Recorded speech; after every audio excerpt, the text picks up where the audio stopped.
పితా పుత్ర పవిత్రాత్మ నామమున ఆమెన్. క్రీస్తునాథుని యందు మిక్కిలి ప్రియ సహోదరి సహోదరులారా, ఈ వాక్య పరిచర్యకి మిమ్మందరినీ ప్రేమతో ఆహ్వానిస్తున్నాను.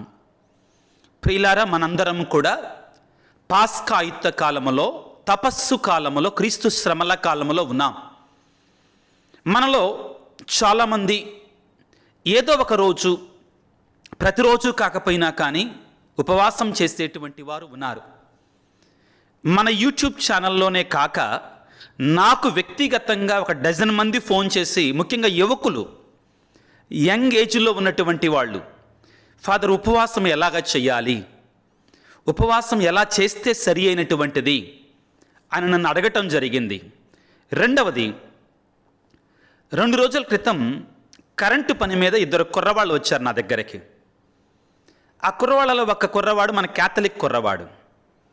ఆ కుర్రవాడు అన్నాడు, ఫాదర్, దేవుడు నాకు ఉద్యోగాన్ని ఇచ్చారు, నేను ఈ కృతజ్ఞతగా, మంచి ఉద్దేశం, కృతజ్ఞతగా నేను దీక్షను స్వీకరించాలనుకుంటున్నాను అని చెప్పి, కానీ ఫాదర్, నేను చేసేది ఎలక్ట్రిసిటీ ఉద్యోగం కాబట్టి కంపల్సరిగా షూ వేసుకోవాలి, అది మరి ఎలా, నేనేం చెయ్యాలి అని అన్నారు. నేను అన్నాను, దీక్షా నియమాలలో చెప్పులు ఉండకూడదని ఎక్కడా లేదు కదా అన్నాను. కాబట్టి పిల్లారా, మనలో మనకే కొన్ని సందేహాలు ఉన్నాయి. ముఖ్యంగా ఈ రోజున పిల్లారా, ఉపవాసం శ్రీసభ కట్టుబాటు ఏంటి తెలుసుకోవటానికి ప్రయత్నం చేద్దాం. ఉపవాసం చాలా శక్తివంతమైన ప్రార్థన, మహాశక్తివంతమైన ఆయుధం. ఈ శ్రమల కాలంలో మనకిచ్చిన 3 ఆయుధాలలో ప్రార్థన, ఉపవాసము, దాన ధర్మాలు. ప్రభు అయిన క్రీస్తు ఉపవాసం చేశారు. పవిత్ర బైబిల్ గ్రంథంలో ఎంతోమంది భక్తులు ఉపవాసం ఉన్నారు. గొప్ప గొప్ప ప్రవక్తలు ఉపవాసం ఉన్నారు. దేవుడే స్వయంగా మన విభూతి బుధవారం రోజున యోవేలు గ్రంథం 2వ అధ్యాయం 12వ వచనం నుంచి మనం చదువుకున్నాం. దేవుడే స్వయంగా అన్నాడు, ఉపవాసముతోనూ ఏడ్పులతోనూ కన్నీటితోనూ నా వద్దకు తిరిగి రండి. దేవుడే అన్నాడు ఈ మాటని. కాబట్టి పిల్లారా, ఉపవాసం ఎవరు చెయ్యాలి, ఎలా చెయ్యాలి, ఎన్ని రోజులు చెయ్యాలి, ఏ విధంగా చెయ్యాలి, ఈ ప్రశ్నలకి సమాధానాన్ని బైబిల్ గ్రంథం ద్వారా, అదేవిధంగా శ్రీసభ చట్టము ద్వారా వెతుక్కోవటానికి ప్రయత్నం చేద్దాం. మత్తయి శుభవార్త 6వ అధ్యాయము 16వ వచనము నుండి, యేసు ఈ రీతిగా బోధించెను, మీరు ఉపవాసము చేయనప్పుడు కపట వేషధారుల వలె విచారవదనములతో ఉండకూడదు. వారు తమ ఉపవాసం పదుగురు కండపడుటకై విచారవదనములతో ఉందురు. వారికి తగిన ప్రతిఫలము లభించనని మీతో వక్కాణించుచున్నాను. ఉపవాసము చేయనప్పుడు నీవు తలకు నూనెను రాసుకొని ముఖము కడుగుకొనుము. అందువలన అదృశ్యుడై ఉన్న నీ తండ్రియే కాని మరెవ్వరును నీ ఉపవాసము చేయుచున్నావు అని గుర్తింపరు. అట్లయినా రహస్య కార్యములలా గుర్తించు నీ తండ్రి నీకు తగిన బహుమానమును వసగును. మొట్టమొదటిగా ఉపవాసములో మనం గుర్తుంచుకోవాల్సింది ప్రియులారా, నా పరలోక తండ్రి గుర్తిస్తే చాలు. నేను ఉపవాసం ఉండేది పరుల కోసం మాత్రం కాదు, నేను ఉపవాసం ఉండేది నా కొరకే, లేక నా కుటుంబము కొరకే, లేక నేను ఆశించిన ఉద్దేశం ఏదైనా కావచ్చుగాక, ఆ ఉద్దేశము కొరకై దీనిని మనం యేసు ప్రభు నోట మనం నేర్చుకున్నాం. యేసు ప్రభువే స్వయంగా చాలా సందర్భాలలో చెబుతారు. పరిసయ్యులు కొంతమంది వచ్చి ప్రభువుని అడుగుతారు, ఏంటి మేము ఉపవాసం ఉంటున్నాం, యోహాను శిష్యులు కూడా ఉపవాసం ఉంటున్నారు, మీ శిష్యులు ఎందుకు ఉపవాసం ఉండరంటే, ఉపవాసం ఉండాల్సిన అవసరం లేదని చెప్పలా. కానీ యేసుప్రభు ఏమన్నారంటే, పెండ్లి కుమారుడు నేనున్నప్పుడు ఉపవాసం ఉండాల్సిన అవసరం లేదు. కాబట్టి పెండ్లి కుమారుడు వెళ్ళిపోవు గడియ వచ్చును, అప్పుడు వారు ఉపవాసం ఉందురు అన్నాడు. ఉపవాసం ఉండాలని చెప్పారు. మరొక సందర్భంలో పిల్ల సాతాను పట్టినటువంటి వాడిని శిష్యులు విడిపించలేకపోతే ఆ సాతాను పట్టినటువంటి వాడిని యేసుప్రభు దగ్గర తీసుకొని వచ్చారు. ఒక్క మాటతో పారదోలాడు సాతాన్ని. అప్పుడు శిష్యులతో అన్నారు, ఇటువంటి వాటిని ప్రార్థన ఉపవాసముతో మాత్రమే సాధించగలం, పారద్రోలగలం అని చెప్పటం జరిగింది. ప్రియులారా, మీకు ఈ కొటేషన్లన్నీ ఎందుకు ఇవ్వట్లేదంటే, వేరే ఉపవాసం అనేటువంటి వేరొక సబ్జెక్టు మాట్లాడినప్పుడు దాని గురించి అవన్నీ కూడా ఇచ్చాను. ఇది మనం ఈ రోజున వేరొక దృష్టిలో మనకు అవగాహన కొరకై చాలా ముఖ్యమైన సందేశాన్ని మనం వినబోతున్నాం. ప్రియులారా, క్రైస్తవులంగా కథోలికులముగా శ్రీ సభ ఏమంటుంది? మొట్టమొదటి ప్రశ్న, కథోలికులు క్రైస్తవులు ఎప్పుడు ఉపవాసం ఉండాలి? కట్టుబాటు ఏంటి? నియమం ఏంటి? అంటే మీకు ఒకటి చదివి వినిపిస్తాను, జాగ్రత్తగా ఆలకించండి. తిరుసభ కట్టడలలో 4వ కట్టడ విభూది బుధవారమందును పెద్ద శుక్రవారమందును మాంసమును భుజింపక ఉపవాసం ఆచరించుదువుగాక. విభూది బుధవారమందును పెద్ద శుక్రవారమందును మాంసమును భుజింపక ఉపవాసం ఆచరించుదువుగాక. తిరుసభ చేసిన కట్టడ ప్రకారం ఉపవాసం ఉండవలసిన దినాలు ఈ శ్రమల కాలంలో, ఈ పాస్కాయుక్త కాలంలో విభూది బుధవారం, గుడ్ ఫ్రైడే, పెద్ద శుక్రవారం, పవిత్ర శుక్రవారం, ఈ 2 రోజులు ఉపవాసం ఉండాలి. ఎవరు ఉండాలి ఉపవాసం? శ్రీసభ కట్టుబాటు నియమం ప్రకారం 18 సంవత్సరాల లోపు వాళ్ళు ఉండాల్సిన అవసరం లేదు. 59 సంవత్సరాలు పైబడినటువంటి వారు ఉండవలసిన అవసరం లేదు. ఉండవలసినటువంటి వారు 18 సంవత్సరాల నుంచి 59 సంవత్సరాల వరకు ఉన్నటువంటి వయసు వారు. ఇక్కడ మనందరికీ కూడా ఒక ప్రశ్న రావచ్చు. ఏంటంటే, నా వయసు 70 సంవత్సరాలండి, విశ్వాసం కలిగినటువంటి వాళ్ళు మీలో, నా వయసు 70 సంవత్సరాలండి, నేను చిన్నప్పటి నుంచి కూడా ఉపవాసం చేయటం అలవాటైంది, మీరు ఉపవాసం ఉండొద్దు అంటారేంటి 50 సంవత్సరాలు నిండితే? నేను అలా అనలేదండి. ఉండండి, మంచిది, ఉండగలిగితే ఉండండి, తప్పనిసరిగా ఉండాలి ఉండగలిగితే.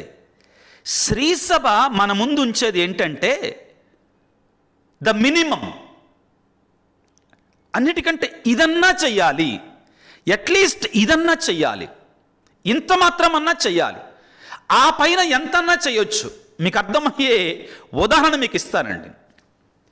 పరీక్షల్లో పాస్ కావటానికి 35 మార్కులు వస్తే చాలు సబ్జెక్ట్లో, 10th క్లాస్ అనుకుందాం.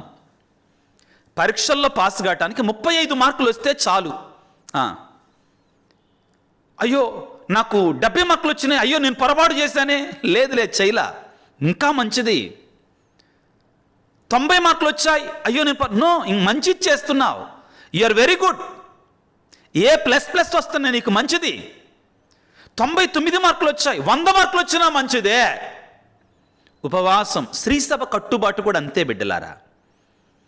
ప్రతి క్రైస్తవుడు కూడా 18 సంవత్సరాల నుంచి 59 సంవత్సరాల మధ్యలో వాళ్ళు మినిమం చెయ్యాలి. మినిమం ఈ 2 రోజులన్నా చెయ్యాలి. ఇది మనం చేయగలిగినటువంటి తక్కువలో అతి తక్కువ. ఇక్కడ కూడా వెసులుబాటు ఇస్తుంది శ్రీసభ.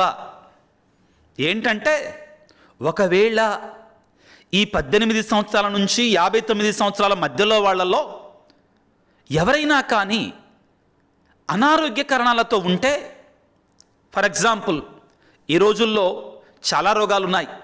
40 సంవత్సరాలకే, 45 సంవత్సరాలకే, 30, 20 సంవత్సరాలకి, 5 సంవత్సరాల పిల్లవాడిని చూశాను, షుగర్ 3 పూట్ల కూడా ఈ ఇంజెక్షన్ చేసుకునేవాళ్ళు షుగర్కి, డయాబెటిక్. అటువంటి అనారోగ్యాలు ఏదన్నా ఉంటే చేయవలసిన అవసరం లేదు, ఆ వెసులుబాటు కూడా ఉంది.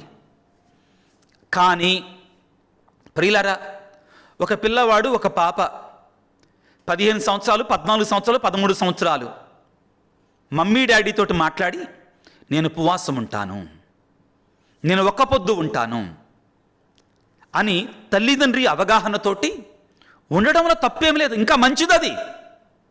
చెప్పాను కదా, 65 సంవత్సరాలు, 70 సంవత్సరాలు, 72 సంవత్సరాలు, నాకు ఆరోగ్యం బాగానే ఉందయ్యా, నేను మంచిగా ఉపవాసం ఉండాలనుకుంటున్నా, నా ఆత్మశుద్ధి కొరకై, నా ఆత్మ మేలు కొరకై, అదేవిధంగా కోరుకున్న మేలు కొరకై నేను పవిత్రంగా ఉపవాసం ఉండాలనుకుంటున్నాను, యేసయ్య శ్రమల్లో పాలు పంచుకోవాలనుకుంటున్నాను, మంచిది, మమ్మాటికి మంచిది.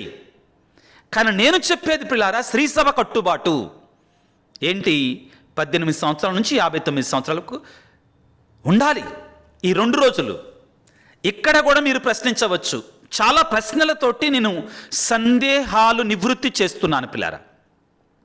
ఫాదర్, మీరు అంటున్నారు ఈ విభూతి బుధవారం, పెద్ద శుక్రవారం, పవిత్ర శుక్రవారం మాత్రమే అంటున్నారు.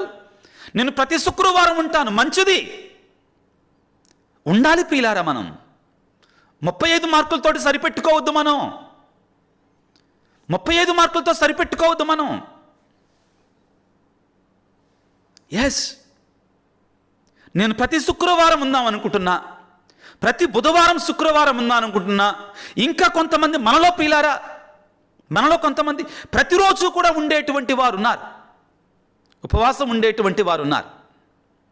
కాబట్టి తప్పు చేయట్లేదు, సరికదా, మీరు మంచే చేస్తున్నారు. చేయగలిగినప్పుడు మన ఆత్మీయ మేలు కొరకై చెయ్యాలి ప్రియులారా. ఇక్కడ మనం గుర్తుంచుకోవాల్సింది ఏంటంటే, యేసు ప్రభువులాగా, అదేవిధంగా మోషే ప్రవక్త ప్రియులారా, నేను వాక్యాలలో చాలాసార్లు చెప్పాను. నిర్గమకాండములో ఆయన భోజనం మాత్రమే కాదు, నీరు కూడా తాగల. అది మనం చేయలేమండి. వారు దైవాంశ సంభూతులు. యేసు ప్రభు దేవుడు, మానవ శరీరధారిగానే చేశాడు. అయినా కానీ ఆయనే బలహీన పడిపోయాడు. మత్తయి శుభవార్త 4వ అధ్యాయంలో 11వ వచనంలో ఆయన ఉపవాసమైన తర్వాత బలహీనుడైపోతే దేవదూతలు వచ్చి ఆయనకు పరిచర్యలు చేశారు. అవును ప్రియులారా, మోషే దేవుని సన్నిధిలో ముఖాముఖిగా ఉన్నాడు. అది అలా సాధ్యమైంది. మానవులం మనం, కుటుంబ జీవితాలు ఉన్నాయి, చేసుకోవాల్సిన పనులు ఉన్నాయి. కాబట్టి ప్రియులారా, శ్రీసభ కట్టుబాటు ఏమిటి అంటే, మరొక్కసారి ముగింపుగా ఇంతవరకు ఏంటంటే, విభూతి బుధవారం, పెద్ద శుక్రవారం 18 సంవత్సరాల నుంచి 59 సంవత్సరాల వరకు ఉపవాసం ఆచరించాలి. ఇక్కడ మరలా ఉపవాసం ఎలా చేయాలి, ఉపవాసం ఎలాగ చేయాలి? మీలో కొంతమంది ముందుగానే, మీరు అడిగే ప్రశ్నలకి నేను ముందుగానే సమాధానం చెప్తున్నానండి. నేనే ప్రశ్నలు వేస్తున్నాను, ఇక మీకు ఆ సందేహాలు రాకుండా ఉండాలని. మీలో కొంతమంది అంటారు, ఈ కొద్దిగే ఫాస్టింగ్ అంటారా ఫాదర్ అని మీలో కొంతమంది అనొచ్చు. ఏంటంటే, శ్రీసభ చెప్పే ఉపవాసం ఏంటంటే, 3 పూట్లలో మనం 3 పూట్ల తింటాం సహజంగా. కొంతమంది 5 పూట్ల కూడా తింటారులేండి, అది వేరే, దాని గురించి మాట్లాడతారు. అంటే స్నాక్స్ అవి ఇవి, రైట్. 3 పూట్లలో ఉపవాసం అంటే, ఒక పూట నువ్వు సహజంగా తినేటువంటి నిండు భోజనాన్ని తినవచ్చు. మిగిలిన 2 పూట్లు జాగ్రత్తగా వినండి, మిగిలిన 2 పూట్ల కూడా అల్పాహారాన్ని తినవచ్చు. అల్పాహారం అంటే 10 ఇడ్లీలు 20 చపాతీలు కాదండి, అది అల్పాహారం కదండి, అంటే బ్రేక్ఫాస్ట్ కదా అని కాకండి. అల్పాహారం అంటే శ్రీసభ మనకిచ్చిన నియమం, కట్టుబాటు ఏమిటి అంటే, ఆ 2 సార్లు నువ్వు తినే అల్పాహారము కూడా రెండిటిని కలిపినా కానీ ఒక్క ఫుల్ మీల్స్, ఒక నిండు భోజనం కిందకి రాకూడదు. మరొకసారి చెప్తున్నాను, జాగ్రత్తగా వినండి. ఒక పూట నిండు భోజనాన్ని తినవచ్చు సహజంగా మనం తినే అంతటా. మిగిలిన 2 పూట్ల మనం తినేటువంటిది ఏదైతే ఉందో, ఆ 2 పూట్ల కూడా కలుపుకున్నా కానీ ఒక్క పూట నిండు భోజనం అంతా ఉండకూడదు. ఉదాహరణ చెప్తాను నేను. ఉదాహరణకి, నా శక్తి రోజుకి 4 చపాతీలు తింటాను. ఒక పూట తింటే 4 చపాతీలు తింటాను అనుకుందాం. ఒక పూట నేను ఫుల్ మీల్స్ చేశాను ఈ తపస్సు కాల ఉపవాసంలో. ఆ తరువాత నేను మధ్యాహ్నం ఫుల్ మీల్స్ చేద్దాం అనుకున్నాను. ఉదయం సాయంత్రం 2 పూట్ల కలిపి కూడా నేను 4 చపాతీలు తినకూడదు. అర్థమయ్యిందా? సహజంగా నేను ఉపవాసం చేయనప్పుడు ఆ 4 చపాతీలు నేను ఒక్క పూట తినేస్తాను. ఉదాహరణకి పొద్దున్న 4 చపాతీలు తినగలను, మధ్యాహ్నం 4 చపాతీలు తినగలను, సాయంత్రం కూడా 4 చపాతీలు తినగలను. కానీ ఉపవాసం చేసేటప్పుడు మాత్రం మధ్యాహ్నం 4 చపాతీలు తిన్నావు. ఇది క్లారిఫికేషన్ కోసం మాత్రమే. ఉదయం 4 చపాతీలు కుదరదు, సాయంత్రం 4 చపాతీలు కుదరదు. సరికదా, సాయంత్రం ఉదయం కలిపి కూడా 4 చపాతీలుగా తినకూడదు, కలిపి కూడా 4 ఉండకూడదు. అంటే ఉదాహరణకి ఉదయం 1.5 చపాతీ లిటిల్, సాయంత్రం 1.5 చపాతీ లిటిల్. ఇది నియమం. లేదు ఫాదర్, నేను అలా తినను, నేను ఉదయం పూర్తిగా ఉపవాసం ఉంటాను. మనలో కొంతమంది, నా పద్ధతి, మన ఒక్కొక్కళ్ళ పద్ధతి, 3 గంటల వరకు ఉపవాసం ఉన్న రోజున 3 గంటల వరకు ఏం తీసుకోం, ఒక్క వాటర్ మాత్రమే తీసుకుంటాం. ఒక్కొక్కళ్ళు 3 గంటలు ప్రభు మరణించినటువంటి సమయం కాబట్టి ఆ సమయంలో ఆహారాన్ని తీసుకుంటాం, సాయంత్రం ఇంకొక మీల్స్ తీసుకుంటాం. అది పర్ఫెక్ట్, నో ప్రాబ్లం. కానీ ఆ సాయంత్రం తీసుకున్న మీల్స్ తగ్గించి తీసుకోవాలి, కొంచెం తగ్గించుకోవాలి. నేను శ్రీసభ కట్టుబాటుని మీకు వివరించడానికి ప్రయత్నం చేస్తున్నాను. ఇప్పుడు మరలా మీలో కొంతమంది అనొచ్చు, లేదు ఫాదర్, నేను ఇంకొంచెం కఠినంగా నేను ఉపవాసం చేయాలనుకుంటున్నాను, నేను ఒక్క పూట మాత్రమే భోంచేసి 2 పూటలు మానివేద్దాం అనుకున్నాను. ప్రియులారా, ఇది ఒక్కరోజు 2 రోజులకైతే పర్వాలేదు, అది నీ ఇష్టం, నా ఇష్టం. No, I'm not telling you should do. ఇది 1 రోజు 2 రోజులు 3 రోజుల వరకైతే పర్వాలేదు. కానీ 40 రోజుల పాటు ఉపవాసం ఉండేటువంటి వారు ఒక్క పూట మాత్రమే తిని ఇక మిగిలిన 2 పూటలు ఏమీ తినకుండా ఉండటం అనేటువంటిది మంచిది కాదు, మంచిది కాదు.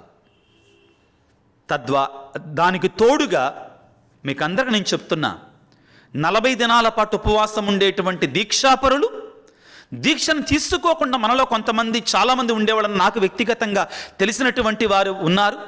దీక్షను తీసుకోకుండా 40 రోజుల పాటు ఉపవాసం ఉండేటువంటి వారు. మీ అందరికీ ఆత్మీయ తండ్రిగా నాది ఒక ఆత్మీయ సలహా. మీరు మామూలు దీక్షని లేక ఉపవాసం ఉండనటువంటి రోజుల్లో తాగే నీళ్ల కంటే ఉపవాసం ఉన్నప్పుడు ఎక్కువ నీరు తాగండి. అలాగని జ్యూస్లు లేకపోతే వేరే దానికి సంబంధించినటువంటి బాదం పాలు అటువంటి వాటి గురించి మాట్లాడతలా నేను. శుద్ధమైనటువంటి నీరు లేక పలచని మజ్జిగ. కారణం ఏంటంటే పిల్లారా, దేవుడు మనని ఉపవాసం ఉండి అనారోగ్యం పాలై చావండి అని చెప్పడండి. ప్లీజ్ అండర్స్టాండ్ మీ. తప్పనిసరిగా నీటిని చాలా సందర్భాలు తీసుకుంటూ ఉండటానికి ప్రయత్నం చేయండి. ఇది నా యొక్క కోరిక ప్రియులకు దేవుని బిడ్డలారా. ఇంతవరకు మీకు కొంతవరకు అర్థమయ్యింది అని అనుకుంటున్నాను ప్రియులకు దేవుని బిడ్డలారా. దానికంటే ముఖ్యంగా ప్రియులారా, ఈ తపస్సు కాలంలో, ఈ శ్రమల కాలంలో మాంసాన్ని దూరంగా పెడదాం, మాంసాన్ని దూరంగా పెడదాం. బైబిల్ గ్రంథంలో ప్రియులారా చాలా రకాల ఉపవాసాలు ఉన్నాయి, చాలా రకాల ఉపవాసాలు ఉన్నాయి. మోషే మంచినీరు కూడా ముట్టకుండా, భోజనం కూడా తినకుండా 40 రోజుల పాటు ఉన్నారు. దానియేలు 21 రోజుల పాటు ఉపవాసం ఉన్నారు. ఏ విధంగా?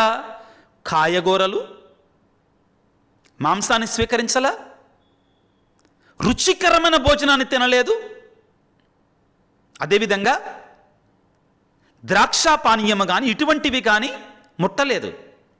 తలకి నూనె కూడా అంటుకోలేదు. మనం చదువుకుంటాం, దానియేలు గ్రంథం 10వ అధ్యాయం 2వ వచనంలో మనం చదువుకుంటాం. ఇది ఒక రకమైన ఉపవాసం ప్రియులారా. 21 రోజుల పాటు ఆయన 3 వారాల పాటు ఆయన ఉపవాసం ఉన్నారు. ఈ రీతిగా ప్రజల యొక్క బాగు కొరకై, ప్రజలను దేవుడు క్షమించాలి అని. అన్నా ప్రియులారా, దేవుని సన్నిధిలో కుమారుని కొరకై, గర్భఫలము కొరకై ప్రార్థన చేస్తూ కన్నీరు మున్నీరుగా అక్కడ మనం చూసింది ఏంటంటే, ఆ రోజు ఒకరోజు ఉపవాసం ఉన్నది, కన్నీటితో ప్రార్థన చేసుకున్నది. దానియేలు ప్రియులారా 9వ అధ్యాయంలో, దానియేలు గ్రంథము 9వ అధ్యాయంలో మనం చదువుకుంటాం. 3-4 వచనాలలో, 2-3-4 వచనాలలో 3 రోజుల పాటు ఉపవాసం ఉన్నటువంటి రోజులు ఉన్నాయి. ఈ రీతిగా ప్రియులారా, ఉపవాసం ఒక్క రకం మాత్రం కాదు, ఒకే రకం మాత్రం కాదు. ఇన్ని దినాలని కానీ లేదు. అదేవిధంగా అన్నిటికంటే ముఖ్యమైనటువంటిది ఇలానే చేయాలని మాత్రం లేదు. నా శక్తి కొలది ఈ శరీరాన్ని మనం కొంచెం కష్టపెట్టుకోవాలి. మనం చేయగలిగింది ఈ శ్రమల కాలం 40 దినాల పాటు మాంసాన్ని దూరంగా ఉంచండి. ఒకసారి నేను ఒక వ్యక్తితోటి మాట్లాడుతున్నాను. అతను అన్న మాట చెప్తున్నానండి. ఫాదర్, నాకు ముక్క లేకపోతే ముద్ద మింగుడు పడదు ఫాదర్, నా వల్ల కాదు ఫాదర్, చాలా కరాఖండిగా చెప్పేశాడు. కానీ నా వల్ల కాదు అనుకున్న దానిని త్యాగం చేస్తేనే కదండి, త్యాగం చేస్తేనే కదా. ఆ అడ్వర్టైజ్మెంట్లో ఒక బంగారపు అడ్వర్టైజ్మెంట్లో, ఆ పేరు నేను చెప్పకూడదు, ఒక బంగారపు అడ్వర్టైజ్మెంట్లో ఆ షాపు ఓనరే, ఆ షాప్స్ చాలా ఉన్నాయి, అతను వచ్చి బంగారం డబ్బులు ఎవరికి ఊరికే రావు అంటాడు. ప్రియులారా, ఆత్మీయ ఫలాలు, ఆత్మీయ దీవెనలు కూడా ఊరికే రావు. డబ్బులన్న ఊరికి వస్తే ఏం, కానీ ఆత్మీయ ఫలాలు ఊరికే అంటే మనం దాని అర్థం ఏంటంటే మనం కూడా మన వైపు నుంచి ఆశను చూపించాలి. నాకు ఈ దేవుని దీవెనలు రావాలి, దేవుని యొక్క ఆశీర్వాదాలు రావాలి, నా బిడ్డలు దీవించబడాలి, నా భర్త దీవించబడాలి, నా భార్య దీవించబడాలి, నా కుటుంబం దీవించబడాలి, నాకు గర్భఫలము రావాలి, హన్నావలే హిజ్కియా వలె నాకు ఆరోగ్యం రావాలి, నినవే ప్రజల వలె దేవుని యొక్క శాపము నుండి నాకు విముక్తి కావాలి, ఇశ్రాయేలు ప్రజల వలె ప్రియులారా, ఇశ్రాయేలు ప్రజల వలె శత్రువుల నుండి మాకు కాపుదల కావాలి, శత్రువుల నుండి కాపుదల కావాలి. ఇవన్నీ కూడా మనకు కావాలి అంటే మనం కూడా త్యాగం చేయొద్దా? ప్రియమైన బిడ్డలారా, ఈ తపస్సు కాలములో, ఈ పాస్కా యుద్ధ కాలములో మనం ఫాస్టింగ్ అనే పదానికి అర్థం ఏంటంటే విడిచిపెట్టుట. ఇంగ్లీష్లో ఫాస్టింగ్ రియల్ మీనింగ్ ఇస్ విడిచిపెట్టుట. ఎస్, ఏదో ఒకటి త్యాగం చేయాలి, త్యాగం చేసుకోవాలి. మోషే ప్రియులారా సినాయి కొండ మీద 40 దినాల పాటు ఉపవాసం ఉన్నాడు. తన యొక్క ముఖం వెలిగింది, హృదయం వెలిగింది. ఏలియా ప్రియులారా ఉపవాసం ఉన్నాడు, దేవుని కొండకు వెళ్ళాడు, ఆత్మనిబ్బరాన్ని పొందుకున్నాడు, శక్తిని పొందుకున్నాడు, నూతనీకరించబడ్డాడు, నూతన జీవంతో నింపాడు, పోరాడాడు దేవుని కొరకై. యేసయ్య ప్రియులారా ఉపవాసం ఉన్నాడు, సాతాను మీద విజయాన్ని సాధించాడు. నినవే ప్రజల ప్రియులారా ఉపవాసం ఉన్నారు, దేవుని యొక్క కోపానికి బదులుగా, దేవుని యొక్క శాపానికి బదులుగా దేవుని యొక్క దీవెన పొందుకున్నారు. నీవు నేను కూడా ఆ దేవుని దీవెన పొందుకుందాం ఈ శ్రమల కాలంలో, ఈ పాస్కా యుద్ధ కాలంలో. ప్రభునందు పిల్లకు దేవుని బిడ్డలారా, ఆ దేవుని వేడుకుందాం. ఆయన ఏ విధంగా ఉపవాసం ఉన్నాడో, ఆయన ఏ విధంగా తనను తాను దేవునికి సమర్పించుకున్నాడో, అదేవిధంగా మనం కూడా మనం దేవునికి సమర్పించుకొని ఈ శ్రమల కాలం అంతా కూడా మనకు తోచిన విధంగా ఫాస్టింగ్ అంటే అర్థం చెప్పాను, విడిచిపెట్టుట, త్యాగం చేయడం, ఏదో ఒకటి త్యాగం చేయడానికి మన శక్తి కొలది కావాల్సిన శక్తినివ్వమని మంచి క్రైస్తవులుగా జీవిస్తూ పవిత్రంగా, పరిశుద్ధంగా దేవుని యొక్క కృపని, దేవుని యొక్క దీవెనలు పొందుకునే బిడ్డలుగా మనం దీవించమని తలల వంచి ప్రార్థన చేసుకుందాం. సర్వశక్తిమంతుడా, సర్వోన్నతుడా, ప్రేమామయుడా, మీరు మాకు ఇచ్చినటువంటి ఈ 40 దినాలు, ఈ పాస్కా యుద్ధ దినాల కోసం మీకు వందనాలు చెల్లిస్తున్నాం. ప్రతి సంవత్సరం కూడా ఈ పాస్కా యుద్ధ కాలంలో తండ్రి, నీ బిడ్డలమైన మేము నీకు దగ్గర కావడానికి నీవు చూపినటువంటి మాదిరిని మేము అనుసరిస్తూ తండ్రి మా ప్రయత్నాన్ని మేము చేస్తున్నాము తండ్రి. మానవులం, నీ కృప మాకు కావాలయ్యా. నీ దీవెన మాకు కావాలయ్యా, నీ శక్తి మాకు కావాలయ్యా, నీ ఆత్మ వర్షం మాకు కావాలయ్యా. ఈ 40 దినాలు కూడా మేము పరిశుద్ధంగా జీవిస్తూ చెడుని, సాతానుని, పాపాన్ని విడిచిపెట్టి, లోకాన్ని విడిచిపెట్టి నీలాగా మారడానికి, నీవలే అవ్వడానికి మాకు శక్తినివ్వు. ఉపవాస విషయంలో, ప్రార్థన విషయంలో, దాన ధర్మాల విషయంలో ప్రభువా, మీరు చెప్పిన విధముగా పరుల మెప్పు కొరకై కాక నీ మెప్పు కొరకే, మా ఆత్మీయ శుద్ధి కొరకై మేము ఈ ఉపవాసము, దాన ధర్మాలు, ప్రార్థన అనేటువంటి పవిత్రమైనటువంటి సుకృత పుణ్యాలను చేయడానికి కావాల్సిన శక్తిని మాకు దయచేయండి. నా ప్రభువా, నీ బిడ్డలు ఎంతోమంది ఇదిగో ఈ శ్రమల కాలాన్ని పాటిస్తుండగా వారికి మీరు తోడుగా ఉండండి అయ్యా. అనారోగ్యముతో బాధపడుతున్న బిడ్డల్ని గాయపడిన హస్తాలతో తాకండి. కుటుంబాలను బలపరచండి తండ్రి. భార్యాభర్తల మధ్యలో సఖ్యతను ఏర్పాటు చేయండి. యవ్వన ప్రాయములో ఉన్నట్టు యువతి యువకులు ఎంతోమంది ఈ తపస్సు కాలంలో తండ్రి నిన్ను చేరుకోవాలని ఆశపడుతున్నారయ్యా. వారిని దీవించండి, మా కొరకే ప్రార్థించండి స్వామి. మేము ఈ శ్రమల కాలంలో మంచిగా ఉండాలని ప్రార్థన చేయండి స్వామి. ఎంతోమంది అడుగుతున్నారు, వారి కొరకే వారిని దీవించండి తండ్రి, ఆశీర్వదించండి. అమ్మా తల్లి మరియ మాత, ఈ ప్రయాణంలో మాకు తోడుగా ఉండమ్మా. మా కొరకే నీ కుమారుని సన్నిధిలో ప్రార్థన చేయి తల్లి. ముఖ్యంగా ఈ వీడియో క్రింద ఎవరైతే బిడ్డలు మెసేజ్ ఉంచి ప్రార్థించమని అడుగుతున్నారో వారందరినీ కూడా దీవించమని మా నాథుడైన క్రీస్తు ద్వారా వేడుకొనుచున్నాము తండ్రి, ఆమెన్. ప్రభువు మీతో ఉందరుగాక, మీ ఆత్మతో ఉందరుగాక. సర్వశక్తి గల సర్వేశ్వరుడు పిత, పుత్ర, పవిత్రాత్మ మిమ్ము మీ కుటుంబాలను చల్లగా దీవించి ఆశీర్వదించి కాపాడుదురుగాక. God bless you. దేవుడు మిమ్ము దీవించుగాక. ఆమెన్. ప్రభునందు ప్రియులారా, 2-3 వీడియోలలో ఈ విషయాన్ని మీకు ఆల్రెడీ చెప్పాను. ఏంటంటే ప్రస్తుతం కొత్తగా వచ్చిన యూట్యూబ్ రూల్స్ ప్రకారం మనం ఎంత మంచిగా చెప్పినా కానీ అది ముందుకు పంపించదు. దానికి కావాల్సింది ఏంటంటే ఆల్గరిథమ్స్ అంటారు. ఆ టెక్నికల్గా మనం ఎక్కువ లైక్ చేస్తే ఇటువంటి ఆధ్యాత్మిక సందేశాలు ఎక్కువ మందికి వెళతాయి. ఫస్ట్ మీరు వీడియో ఓపెన్ చేయగానే ఫస్ట్ లైక్ చేయండి. అది నన్నేదో ఇష్టపడటం గురించి నేను మాట్లాడతలా. ఈ సందేశాలు ఎక్కువ మందికి వెళ్ళటం కోసం ఒక చిన్న మెసేజ్, ప్రైజ్ ది లార్డ్ అని, మీకు ఏదైనా అవసరాలు ఉంటే ఒక చిన్న మెసేజ్ను కూడా రాయటానికి ప్రయత్నం చేయండి. తద్వారా యూట్యూబ్ ఈ మెసేజ్లను ఇంకా ఎక్కువ మందికి పంపిస్తుంది. అదేవిధంగా ఇట్లాంటి మెసేజ్లు, ముఖ్యంగా కథోలిక ధర్మాలను వివరించేటువంటి మెసేజ్లు మీరు ఎక్కువ మందికి షేర్ చేయడానికి కూడా ప్రయత్నం చేయండి. ఈ విషయాన్ని నేను అడగటంలో నేను మొహమాట పడతలేదు, సిగ్గుపడతలేదు. దేవుని కొరకే అడుగుతున్నాను. దేవుడు మిమ్మల్ని దీవించుగాక. God bless you.